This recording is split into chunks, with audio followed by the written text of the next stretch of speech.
Agong speaks out on graft and info leakages. Expelled ambassador returns home. Hi, I'm Suhaila Saifuddin with Cuppa News.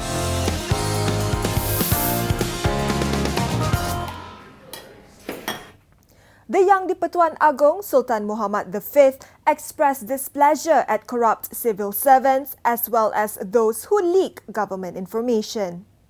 Pada masa itu, beta duka cita kerana masih berlaku penyelewengan, ketirisan dan rasuah serta pembocoran maklumat terperingkat kerajaan termasuk oleh penjawat dan bekas penjawat awam. Walaupun dilakukan oleh segelintir, namun ia menghakiskan kepercayaan rakyat. Justru beta mengalu-alukan tindakan membawa mereka yang terlibat ke muka pengadilan. The monarch said this in his royal address at the opening of the first parliament meeting of 2017 on Monday. His remarks come as the Malaysian Anti-Corruption Commission continues cracking down on the civil service. Tunku Muhammad expressed confidence that the government will take immediate steps to address the ringgit depreciation. Kerajaan beta sedar penyusutan nilai ringgit berbanding mata wang utama dunia memberi kesan terhadap rakyat. Namun, penyusutan ringgit adalah disebabkan oleh faktor luaran dan juga dalaman. Beta percaya kerajaan akan bertindak dengan komitmen yang sepenuhnya bagi menyelesaikan masalah ini secepat mungkin. He said the government is also committed to pursuing fiscal consolidation so it can achieve a balanced budget in 2020. Yang di-Pertuan Agong Sultan Muhammad V officiated the first meeting of the fifth term of the 13th Parliament in the refurbished Parliament building on Monday.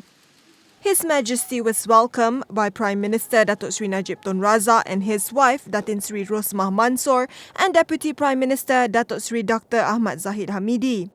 Sultan Muhammad V inspected the main guard of honour.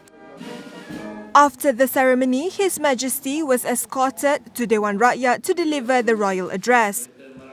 The Dewan Rakyat will sit for 20 days until April 6, while the Dewan Negara will sit for 9 days from April 17th to April 27.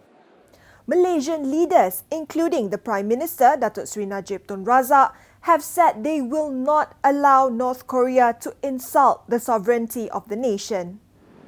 The Prime Minister condemned insulting statements by the North Korean ambassador to Malaysia, Kang Chol, and said he should respect Malaysia's sovereignty.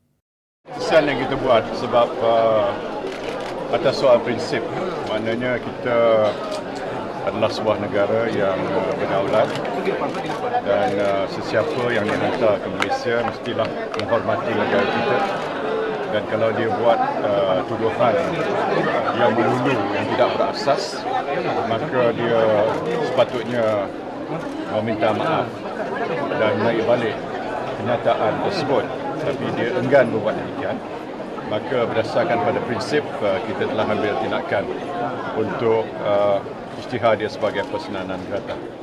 He was responding to allegations by Kang and Pyongyang that Malaysia was conspiring with South Korea in relation to the death of Kim Jong-nam, the half-brother of North Korean leader Kim Jong-un, on February 13th. Defence Minister Datuk Seri Hishamuddin Tun Hussein echoed Najib's views, describing the statements issued by Kang as rude.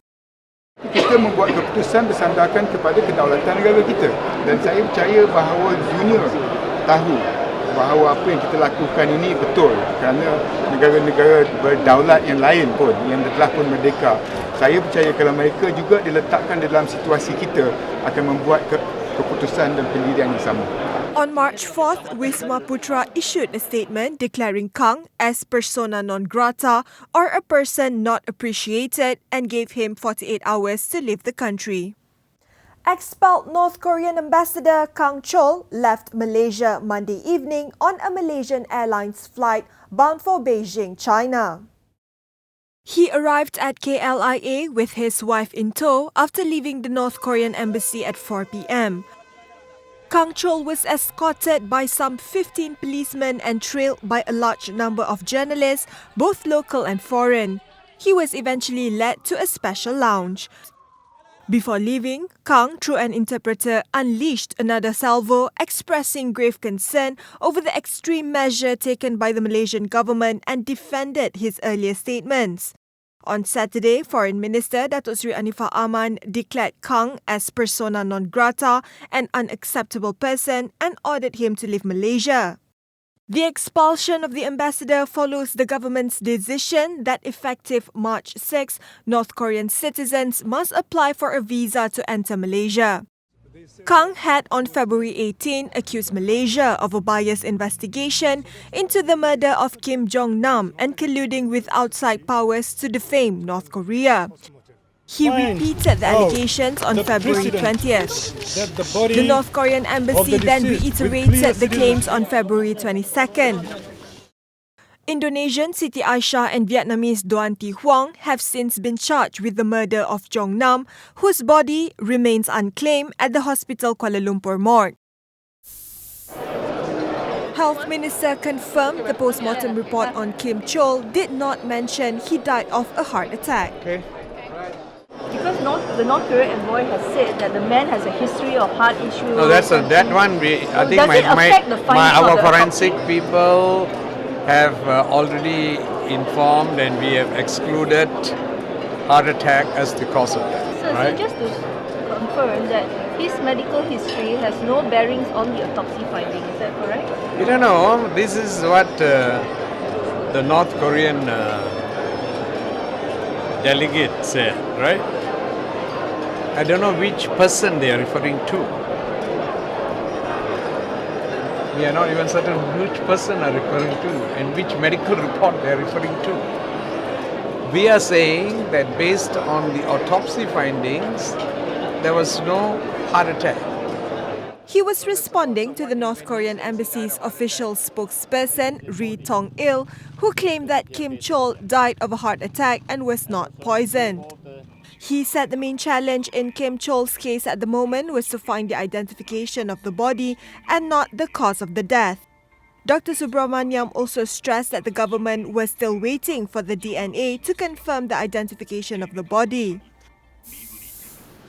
A group of 29 men, including a datuk believed to be members of Gang 360 Devon, were charged with taking part in organised crime by being part of the gang. The datuk has been identified as Datuk M. Kalai Arasu. The offence related to organised crime was allegedly committed between January 1st and February 11th in Cheras. No plea was recorded. Magistrate Noridah Adam denied bail and fixed April 18th for next mention to decide if the case should be transferred to the Shah Alam High Court.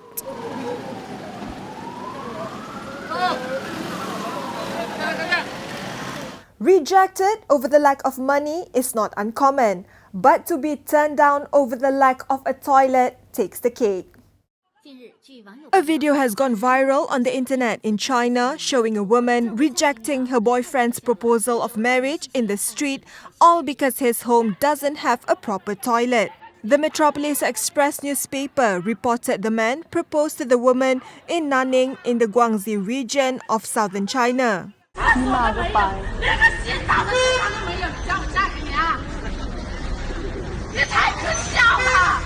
The video posted on the newspaper's social media account on Saturday was viewed more than 10 million times in less than a day.